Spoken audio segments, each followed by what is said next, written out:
and kind of grabs me by the collarbone.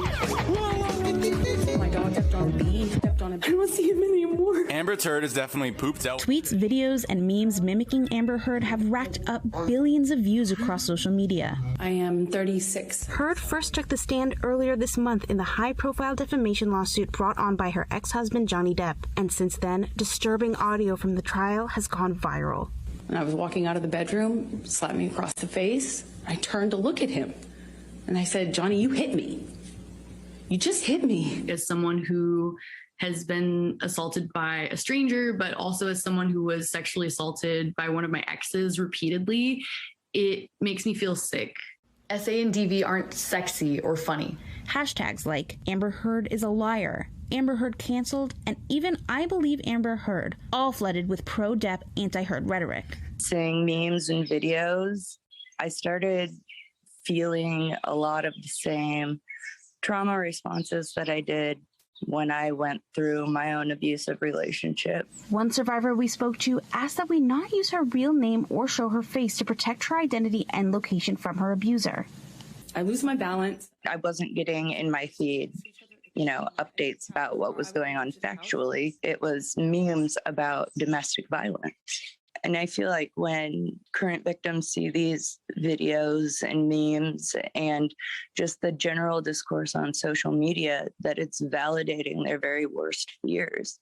Allie is a content creator who has spoken out against the mocking of Amber Heard. They asked us not to use their full name to protect their privacy. And I almost didn't do this interview, honestly, because I know when this airs, I'm going to get a horde of Johnny Depp fans sweeping over my profile and saying horrible things to me. But yeah, I don't care. Because I want victims to know, and I want Amber Heard to know that I believe you. NBC reached out to TikTok and Twitter. Both have declined to comment. I spoke with a range of people, survivors on the record and on background, as well as experts and people closely watching the case. All of them telling me they fear how the memeification of this case could affect domestic abuse survivors, triggering their own trauma and potentially preventing other survivors from coming forward. The 8 years I've been in this position, I have never seen anything like this. Ruth Glenn is the CEO of the National Coalition Against Domestic Violence and a domestic violence survivor herself. She says what we're seeing on social media is extremely harmful to victims. And whether it's Amber Heard or Johnny Depp, how dare us make fun and make light of someone who is sharing something very personal? The outcome will be what I call, and others have called, a chilling effect.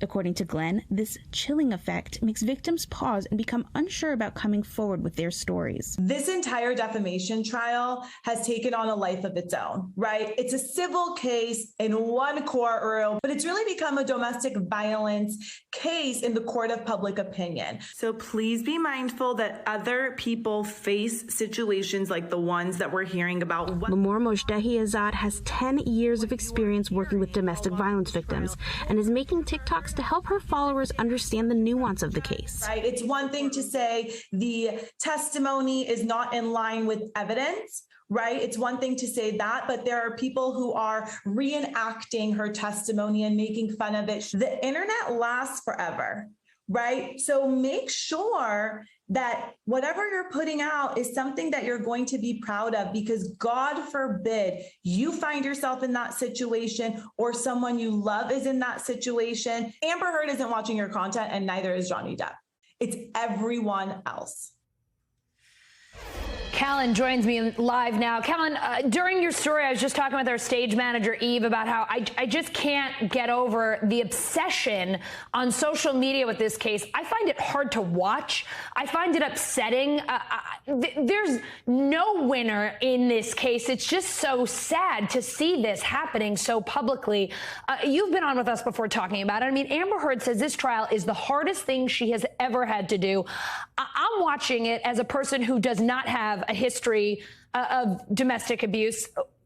What is expert advice for someone who has gone through that, for someone who may see this and relate to it and really be traumatized by it? Yeah, Allison, so many experts told me that this case is re-victimization for so many survivors and opening so many wounds. And they want survivors to know that there are resources available to them for support. If they are, trying to tell their story, trying to get justice, they deserve support support. And there are foundations like the Butterfly Society and other organizations where they're there just to be an ear to lean on. They also recommend don't engage with social media. One expert telling me, we can do a lot of things, but we can't stop the flow of social media and the vitriol that comes out of social media, and to rely on a support system of friends and family. And if not friends and family, then these organizations that are doing fantastic work to make sure that survivors feel heard, seen, and supported. Callan, you haven't heard back from the major social media platforms in this. I know you reached out, but what do victims' advocates want them to do to protect potential victims of crimes like domestic abuse? What are they asking for from the social media platforms?